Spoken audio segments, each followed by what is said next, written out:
Yeah, welcome. This is a special mini episode of Weird Growth coming to you live from Cyberwest 2024 in beautiful downtown Perth at the Pan Pacific. I have a special guest. This is Cecily Rawlinson, who is the Director of WA Cyber Innovation Hub. Thank you very much. And you also run the Cyberwest Summit every year. We do. This is actually our third edition. The first edition was in 2021 and it was before my time. I actually took annual leave from my old job to come and sneak in as the incoming Director of the Innovation Hub. There you go. And that was like a true celebration of cybersecurity in Perth and innovation across Australia, and it was really great. And then we took a break for 2022 just because it's a huge deal and we're quite a small team and we love putting it on, but we wanted to make sure we were hitting the right mark. So we sort of did a bit of a redesign in 2022 for the 2023 edition because we noticed the gap. I'm sure, AI is really cool and every man and their dog wants to play with AI, and whatever business or government leader you're thinking about testing and using that. Absolutely. But cyber, it's kind of stuck in its little silo. Yep. And we really wanted to break that down and make sure we're connecting with business and government leaders and not just celebrating cyber, connecting cyber across these industry gaps. So we worked really, really hard to re-message Cyberwest Summit and make sure it was accessible, less acronyms, less jargon. There's NIST frameworks and there's this CSTP framework and there's this certification and that certification. And if you're in a technical space, you're having a great time, you're understanding everything.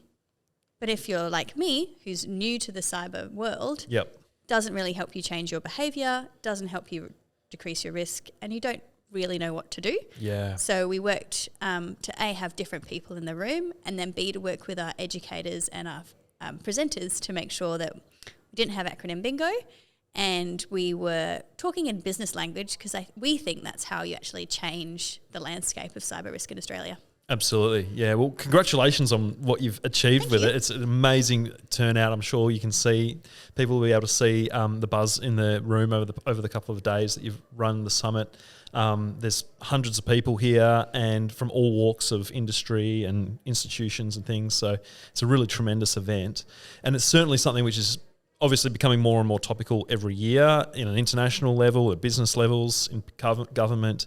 And it's nice to see that it's not necessarily just the propeller heads that are taking it seriously now as well. I know even just from a marketing point of view, cyber security products are difficult to sell traditionally because you're like trying to tell people to preempt problems that they've never actually experienced. And so it's like one of those, well, yeah, okay, I kind of know I need to address this issue, but I've got so many more pressing issues to Exactly, address. And I think it's almost a catch-22. The research points to the fact that most small businesses or medium businesses don't actually implement any sort of cybersecurity strategy or product until they've been hacked. Right. Because once they understand the problem, they're like, oh, I do have a problem, now I need to take action. So we're trying to deliver that proactive message and make sure people can understand. I might be slightly cynical, but I think at the beginning of the cybersecurity sector journey, because people didn't have an understanding of what cybersecurity was, it was using the jargon, it was easy to bamboozle your customer with a lot of fear to then sell your product. And that was like a marketing tool way back in the day, probably the era that my suit came from. Such a cool suit, by the way. But I think now it's really understanding, okay, what risks do you face? What industry are you in?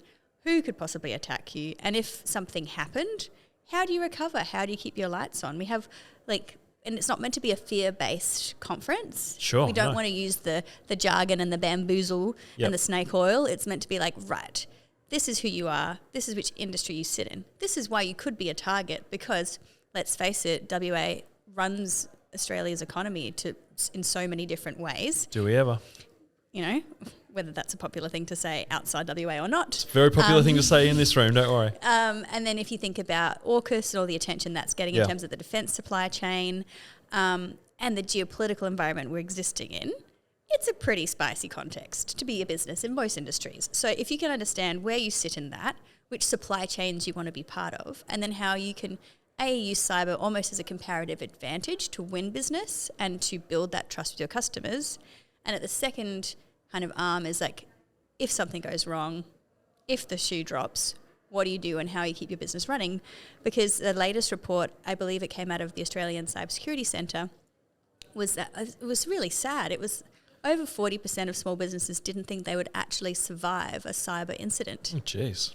And we've got stories of that. We've got catering companies. Imagine all of your bookings, the locations, the contact details. If your database is compromised and somebody else says, give us $1 million to unlock your database, if you don't have $1 million and you don't have a backup of your database, you're going to get angry calls from customers saying, hey, I had a wedding on Saturday and you didn't show up.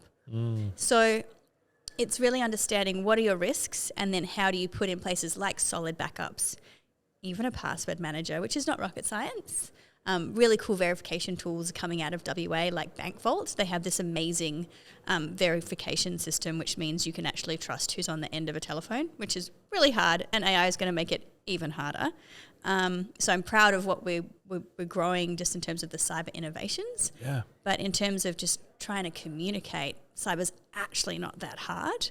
And there are a few basic things that you can really do just to reduce your risk.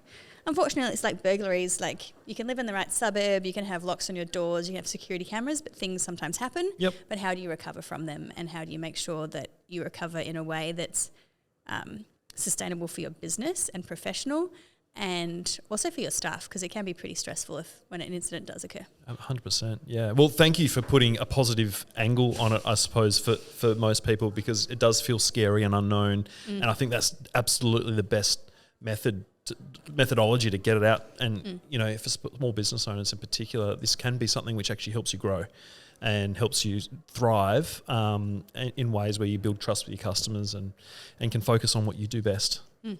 making cakes or, you know, catering for weddings or whatever that might be, because this is definitely not something which you want to be worrying about more than you need to. And well done as well on the WA Cyber Innovation Hub. It's wonderful to see support for these different sort of tech innovative sectors and great ideas getting turned into great businesses that are having global impact as well. What can you tell us about the work that you're doing there at the Innovation Hub? Well, you're not allowed to have a favourite child, but I'm really glad to say that our family is growing. So when I started in 2021, we had about 17 companies we worked with, a combination of startups and scale-ups. I'm proud to say that we work with over 40 at the moment. That's remarkable. So I think the rebrand really helped. Cyberwest Hub got a cool logo, does what it says on the tin. So it's wonderful having connected conversations with these incredible minds, because they are truly brilliant, the stuff that they invent. It's really, really cool to try and understand that, and then to figure out how we can support them in WA's ecosystem. Yeah. So whether it's, oh, hey, do you need to be connected to a marketing person? Or, you know, we're hosted by Edith Cowan University, so we have access to a massive talent pool of brilliant young cybersecurity students. We also work with all the TAFEs and all the other universities, but because we're hosted at ECU, we're more directly connected. So work integrated learning programs, A, gives young people possibly their first start in the cyber industry, but B, it gives some of our smaller companies access to great talent in a really tight market. So things like that we're more than happy to do. We have sibling hubs, so working across those to have conversations about data science or AI or med tech, because, you know, not that I'm a huge fan, but Elon Musk is busy with his neural implant. Yeah. Imagine if that was compromised. You know, we're really thinking about the security of medical devices that live in your body. That security risk is pretty high. So how do we help those innovators outside the traditional cybersecurity sector help build their products secure by design? So, yeah, it's super fun at the Hub. We're definitely growing. I have a wonderful team, which is mostly Emma. And we also have Stephanie, who supports us. So we're small but mighty, and, really proud of what we've achieved in terms of raising the awareness both of the existence of the Hub and then B, of the topic in WA. And, you know, we've had lots of help by horrible cybersecurity incidents in Australia, which has, you know, put attention on us and raise the profile. AUKUS also helps, because we're all really focused on submarines at the moment, but Pillar 2 is advanced capability, and that includes things like quantum and cyber, so cyber capability. And I want to make sure that WA small business have a chance to win some of those big AUKUS contracts, and cyber is going to be a key component who knows, maybe you'll be marketing for Henderson Alliance or down there. And if you guys don't meet their cybersecurity standards, you wouldn't be eligible to be a supplier. Yeah. So it's how do we help raise, and I hate this phrase, a rising tide floats all boats, but it seems appropriate for an AUKUS theme around submarines and boats. Or sinks. And naval, or sinks, yes. A lowering tide sinks all submarines. But if we can raise the average level of, those small businesses in those supply chains that are really critical, we're doing everybody in WA a favour. Very exciting times. Well, congratulations on everything you're doing there, and the summit's certainly, creating a buzz, and, around the city, there's a lot of people who are in this industry, and even adjacent, you've got managed service providers and, yes, the startup founders, but also enterprise and government and things all coming together. It's just a wonderful vibe out there. Yeah. Something we always do on Weird Growth is we ask our guests a little show and tell what their favourite toy or gadget or tool that they use in their lives that they couldn't do without. Oh, but I'm going to throw myself under a security bus by telling you my actual favourite thing. Well, we can always bleep it out just for security purposes if required. So my favourite tool for my life, I lived overseas for a very long time. Yeah. And I first moved overseas before I had my first iPhone, before I had my first 3G capable device. It was, the Nokia situation and a 50-cent international text message. Wow. So because I've had such this beautiful international life, I'm pretty addicted to WhatsApp. Right. And WhatsApp is not secure as it could be. Is that right? And I highly recommend Signal. So for all work conversations, I use Signal. Yes, likewise.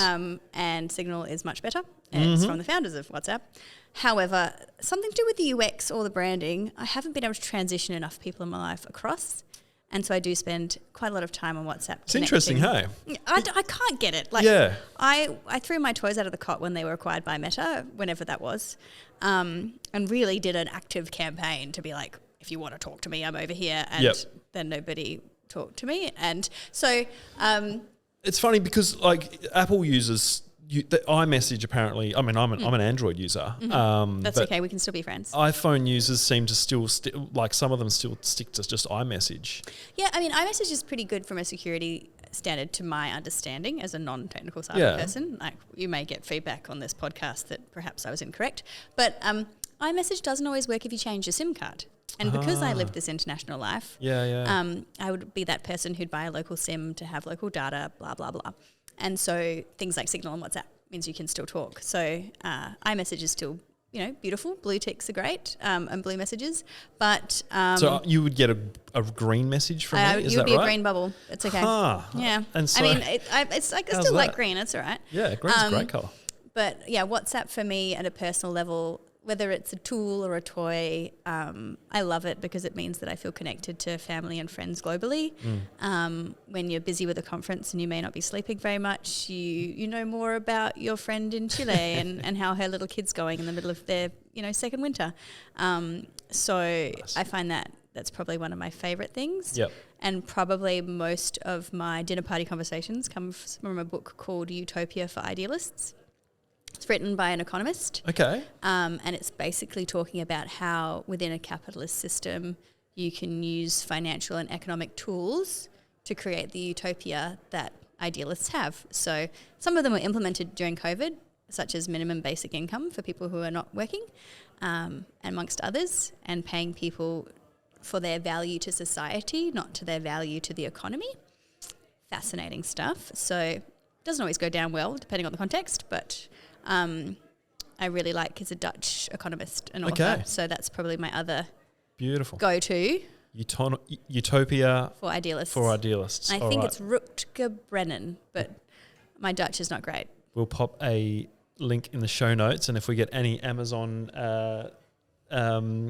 royalties, we'll pass them on to you. Or Booktopia? Yeah, Booktopia even better. Yeah. Okay. But yes, and please no WhatsApp royalties. They're Meta's making enough money, so promote Signal. They're a non-profit. They always need people to donate. Signal's awesome. They keep human rights defenders safe globally. So please download Signal if you actually want to keep in touch with your friends around the world. Cess, thank you so much for being on Weird Growth. If anyone's interested in learning more about the WA Cyber Innovation Hub, what should they do? They should come to Cyberwest. Yes, they should. .au. and cyberwestsummit.com.au for next year's edition, which will also be in May in 2025. And just a side note, really appreciate being invited onto the podcast, really great. And huge kudos to Ammo and their team for the support of the summit and helping us with our branding and building that awareness. It's huge. And thank you so much. Two other points that just the Cyberwest Hub is really passionate about is diversity and inclusion. So we nearly cracked gender parity for our tech conference this year. So I'm personally delighted that Emma was able to create such a diverse program, both in terms of disciplinary background. We had a talk about marketing and how to use AI in marketing in a safe and secure way. Really useful tools. And then having female speakers from all walks of industry, we're really happy because it's not something you see often in the tech space. So, congratulations. Thank you very much. Thank you so much for being here, and thank you all for listening to this special edition of Weird Growth at the Cyberwest Summit 2024. I'm Cam Sinclair at Ammo Marketing. This has been Weird Growth. Bye-bye.